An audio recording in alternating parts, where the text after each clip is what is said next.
बिस्मिल्लाहिर्रहमानिर्रहीम। Lecture 4 water pollution the अमिक effects. आज हेचो अस बेस अकिस कॉन्सेप्टस मुतलिक यथ अस वनान छ यूट्रोफिकेशन। यूट्रोफिकेशन गो कि फॉर एग्जांपल अस हसा छ वाटर बॉडी, अस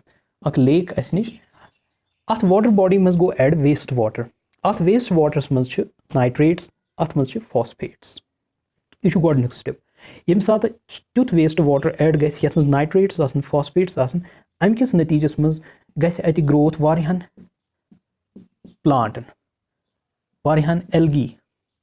गई लोअर प्लांट्स तो वारिया कैंसन बैक्टीरिया तो यम प्लांट्स यम एल्गी यम कर सपोर्ट कैंसन एनिमल यम बनन यहंद खतर फूड मटीरियल। यह गो दोयम स्टेप। अम पत गस वाटर बॉडी मज ब्याख अक चेंज कि यम जन नम प्लांट्स एल्गी बैक्टीरिया एनिमल्स छ अत मज यहुंद तादाद यम साथ वारिया ज़्यादा बढ़ी युस ऑक्सीजन ओस अत वाटर बॉडी मज यथ वनान डिजॉल्वड ऑक्सीजन। यह डिजॉल्वड ऑक्सीजन लेवल गस वारिया कम, यह लगे कम गसन दो खो दो। यम साथ यह कम गस नतीज नेर वारियान यह गो ऐसे त्रेम स्टेप कि अम किस ग्रोथ किस नतीजस मज गस ऑक्सीजन लेवल कम। चूरिम स्टेप यम साथ डेथ गस यमन वारियान कम लो ऑक्सीजन ऑक्सीजन लेवल कम अम गस वारियान प्लांटन वारियान एनिमलन डेथ। तो अम किस नतीजस मज वनो यस हसा अति डाइवर्सिटी पर्टिकुलरली एनिमलन हिंज सो डाइवर्सिटी गई कम। अगर अति 10 स्पीशीज रोजान फिश यस जन तम 10 स्पीशीज गार्डन हिंज 10 स्पीशीज रोजान तो अत मज हसा माये 8 वन अत मज 2 स्पीशीज हेकान जिंद रूजित यथ टाइमस मज। गो ऑक्सीजन लेवल कम गसन सत पे अत यह इफेक्ट। ब्याक अक इफेक्ट ते पे ऑक्सीजन लेवल कम गसन सत यम साथ यमन डेथ गस यमन एनिमल नतीज नेर यस डेड मटीरियल छ अत गस डिकम्पोजिशन ते गसन मगर डिकम्पोजिशन खतर बे ऑक्सीजन जरूरत। गो ये ऑक्सीजन ऑलरेडी कम तो मजीद हुरे डिमांड कमिच डिकम्पोजिशन सत ऑक्सीजन यम साथ डिकम्पोजिशनस ते ऑक्सीजन जरूरत। गोड़े अत मज वाटर बॉडी मज कम ऑक्सीजन तो यह डिकम्पोजिशन हेकि रुकित यानी सो डिकम्पोजिशन गस बैक्टीरिया थ्रू कह यम बैक्टीरिया ऑक्सीजन इस्तेमाल करान तो तथ बरकस गस ब्याक अक प्रोसेस स्टार्ट तथ वनान प्यूट्रिफैक्शन। तथ वनान प्यूट्रिफैक्शन। प्यूट्रिफैक्शन ती गई रॉटिंग यस सड़ान मगर in absence of oxygen, oxygen के एब्सेंस मज यह सड़ान। यह गसान हालत कमे अकि वाटर बॉडी हिंज तो अथ प्रोसेस वन यह गई यूट्रोफिकेशन। अत वाटर बॉडी हसा गई यूट्रोफिकेशन। वो क्या थो यूट्रोफिकेशन मुतलिक याद। यूट्रोफिकेशन हसा गसान स्टार्ट यम साथ अकिस वाटर बॉडी मज न्यूट्रेंट रिच वाटर गस एंटर पर्टिकुलरली नाइट्रेट्स तो फॉस्फेट्स यथ मज आसन। नॉर्मल वाटर बॉडियन मज ज़्यादा तादाद कंसनट्रेशन नाइट्रेटन तो फॉस्फेटन हिंज कह। अच्छा यम साथ वेस्ट वाटर एड गो गोडनिक स्टेप नाइट्रेट्स तो फॉस्फेट्स हसा गई एड तम किस नतीजस मज तत हसा गो ग्रोथ वारिया ज़्यादा प्लांटन एल्गियन बैक्टीरियन हुंद तो तिमो कर सपोर्ट कह एनिमल्स। अम पत गस अत वाटर बॉडी मज ब्याक अमल स्टार्ट कि ऑक्सीजन लेवल हे दो खो दो कम गसन क्या गस कम क्या कि डिमांड ऑक्सीजन ज़्यादा वनकस ज़्यादा एनिमल्स अत मज ज़्यादा प्लांट्स एल्गी अत मज तो अम किस नतीजस मज गई ऑक्सीजन लेवल कम डिजॉल्वड ऑक्सीजन। मगर यह ऑक्सीजन कम गसन ठीक बाकी एनिमलन खतर कह। यम साथ ऑक्सीजन लेवल कम गई वारियान हेकि डेथ ते गसित। यम साथ तिमन डेथ गई से for example 10 types of fishes are there 8 गई डेथ 2 हेतन रोजन यमन कम ऑक्सीजन पे गुजार करान। डाइवर्सिटी गई वारिया कम एनिमलन हिंज तो डिकम्पोजिशन ते हेकि अत हदस तान हेकि ऑक्सीजन लेवल कम गसित कि डिकम्पोजिशन ते हेकि रुकित तो अक प्यूट्रिफैक्शन गसि स्टार्ट। अथ सरसी प्रोसेस वनान यह सा गई यूट्रोफिकेशन। यह यूट्रोफिकेशन हेकि बिल्कुल नेचुरल तसित तो नत हेकि ह्यूमन एक्टिविटीज़ो सत गसित। यम साथ यह नेचुरल वो ब्याख अगर यह ह्यूमन एक्टिविटीज़ो सत गई if it is due to human activities तम साथ वनान एक्सेलरेटेड यूट्रोफिकेशन हसा गई। ब्याख नाव कल्चरल यूट्रोफिकेशन। वो वो गो नेचुरल यूट्रोफिकेशन क्या गई। नेचुरल यूट्रोफिकेशन मज वो दूर कुन इलाकस मज हसा वाटर बॉडी यस लेक अत दक्षिण खोवर कह बस्ती अत दक्षिण खोवर कह इंडस्ट्री तहन कहें। यह बिल्कुल अकिस दूर इलाकस मज ये जंगलस मज फॉर एग्जांपल यह पहाड़ अत पे कुल तो यथ लेकस मज वाटर। अच्छा अम मतलब गो यथ हसा गस यूट्रोफिकेशन कि यम सात यथ मज एड गसन यम सात रेन पे यथ तो यथ मज गसन ऐड नाइट्रेट्स यथ मज गसन फॉस्फेट्स ऐड तो अथ लगे यूट्रोफिकेशन गसने अथ natural water body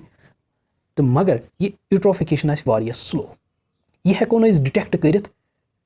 human life स्पैनस मज कह हतस वरियस 1.5 वरियस मज तर न फिक्र आसे हे यथ हसा यथ लेकस हसा गसान यूट्रोफिकेशन क्या वारिया कम अमाउंटस मज ऐड गसान नम नाइट्रेट्स तो फॉस्फेट्स तथ बरकस यथ मज वुचो वन कि अथ मज हाई अमाउंटस मज हाई कंसंट्रेशन मज ऐड गसान यम नाइट्रेट्स तो फॉस्फेट्स अच्छा यथ वाटर बॉडी यह किस यह बिल्कुल क्लीन यह वाटर बॉडी बिल्कुल कूल क्लीन यह डीप त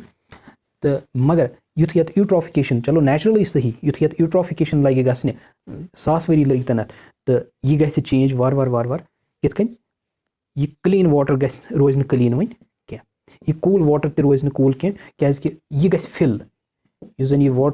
वाटर लेक यह गस फिल अथ मज क्ले सिल्ट यम बेहन अत बॉटमस पे अमकिस सकिस पे बेहन यम तो यह पुरवन तो यम साथ यह पुरवन यह रोज वार्म वाटर क्या वह यम साथ अत लाइट फे आफ्ताब तो यह आब रोज वारिया गर्म उस तान यह डीप यह तूत गर्म रोजान कह अच्छा यम साथ यह वार्म वाटर गो अमकिस नतीजस मज क्या यह वार्म वाटर वन यन तिम ऑर्गेनिजम्स और तिम लिविंग थिंग्स रोजान अत मज यम जन वार्म वाटरस मज रोजान आसान अम पत गस यह चेंज कि अत मज इन फ्लोटिंग प्लांट्स ते अम पत इन अत तिम प्लांट्स यम मार्शस मज रोजान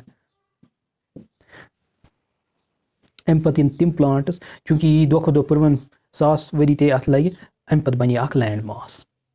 यह वन यह गो नेचुरल यूट्रोफिकेशन मगर यह बोड़ मसला अतन कह बोड़ मसल एक्सेलरेटेड या कल्चरल यूट्रोफिकेशन इस बह वन हावान सह बुनियादी अमे कल्चरल या एक्सेलरेटेड यूट्रोफिकेशन केस तथ मज वुचान यम हसा नाइट्रेट्स फॉस्फेट्स अत मज ऐड गई यम हसा तूत तादाद मज एलगी यम जन यमन हुंद ग्रोथ गो जबरदस्त यमो कर सारी सरफेस ऑक्यूपाई पे यम साथ यमो सारी सरफेस कर ऑक्यूपाई यमन पन कलर पिगमेंट यमन मज तो पर्टिकुलरली यह ब्लू ग्रीन एलगी अत मज ज़्यादा पार्टिसिपेशन करान यम साथ पूरा अख लेयर बन पे कन अत लेकस अत वाटर बॉडी वन अत हे यह गो एल्गल ब्लोम्स यम साथ गसन तो अम पत यिथ कन मे तुम ऑलरेडी वोन कि यह कर सपोर्ट वारियान एनिमलन अत मगर दोयम स्टेप क्या वोन मे कि गोडनिक स्टेप उस यह नाइट्रेट्स फॉस्फेट्स दोयम स्टेप वोन मे ब्लू ग्रीन एल्गल ब्लोम्स हसा गसन एनिमल्स ते गसन सपोर्ट त्रेयम स्टेप ऑक्सीजन हसा गस अत कम बे कर बह तिमे चीज मे बे रिपीट कर ऑक्सीजन लेवल हसा गस अत कम तो बे यम साथ यह एल्गल ब्लोम गस तो क्या floating plants floating plants enter करान यिथन वाटर बॉडीजन मज मतलब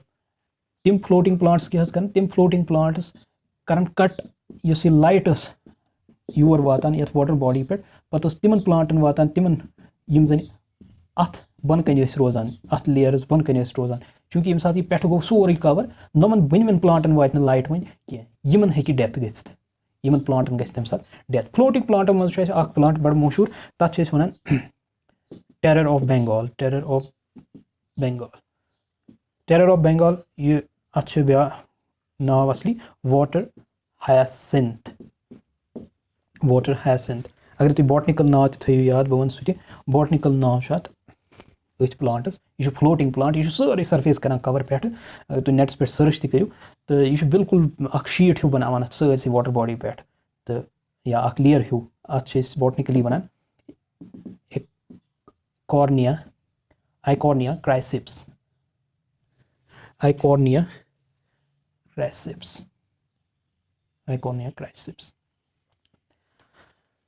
तो यह आज टॉपिक यूट्रोफिकेशन मुतलिक होप कि तुम आसो समझ आमुत यह अमि क्या चेंजेस गसन बेत मुतलिक क्या पॉइंट राइट कि यम साथ यह यूट्रोफिकेशन कंडीशन गस मान गस कि यह डे इस लेक या वाटर बॉडी यह एंडस कुन लमान यस डेथस कुन लमान अमि पत रोज यह वाटर बॉडी कह यम साथ अत मज ऑक्सीजन लेवल तीचा कम गई कि फिशेस मरन एल्गी मरन प्लांट्स मरन तो या पिट्रिफिकेशन गस सेकेंडरी पोल्यूटेंट्स त बनान सेकेंडरी पोल्यूटेंट लाइक मीथेन बन लाइक अमोनिया बन लाइक हाइड्रोजन सल्फाइड बन हाइड्रोजन सल्फाइड तो ये वाटर बॉडी ज़बरदस्त या सही मतलब वनान बदबू वाटर बॉडीज़न मज चूँकि अत सेकेंडरी पोल्यूटेंट्स तक बनान मे वो मीथेन या अमोनिया NH3 या हाइड्रोजन सल्फाइड बन H2S तो यमन वाटर बॉडीन मज बदबू तो पत क्या वाटर बॉडीन मज ज़्यादा एनिमल्स हेकान जिंद रूजित क्या मगर वन ब्या कत कि यमन वाटर बॉडीज़न मज तिम एनिमल्स तोत हेकान जिंद रूजित यम गुजार करान यिल जन वारिया लो ऑक्सीजन डिजॉल्व्ड ऑक्सीजन आस तिमो मज तमिस वन ट्यूबिफिक्स अगर वारिया कम ऑक्सीजन तह यह रोज तोत अत मज जिंद तो बे क्या लार्वे तिमन वन कायरोनोमस लार्वे युस जन यह रोजान वारिया लो ऑक्सीजन लेवल पे जिंद अगर कुछ वाटर बॉडी मज नोम जुक लबान तो बाकी एनिमल्स तो बाकी स्पीशीज तथ मज अवेलेबल जान गि अत मज डिजॉल्व्ड ऑक्सीजन वारिया कम तो यमन तवे वन यम हसा इंडिकेटर्स ऑफ पोल्यूशन या पोल्यूशन इंडिकेटर्स हसा इंडिकेटर्स कमिक इंडिकेटर्स पोल्यूशन इंडिकेटर्स कि यम स्पीशीज लबोक यन वाटर बॉडीन मज जान गि अत जबरदस्त पोल्यूशन गोमुत तो अजकिस लेक्चरस मज गो तुम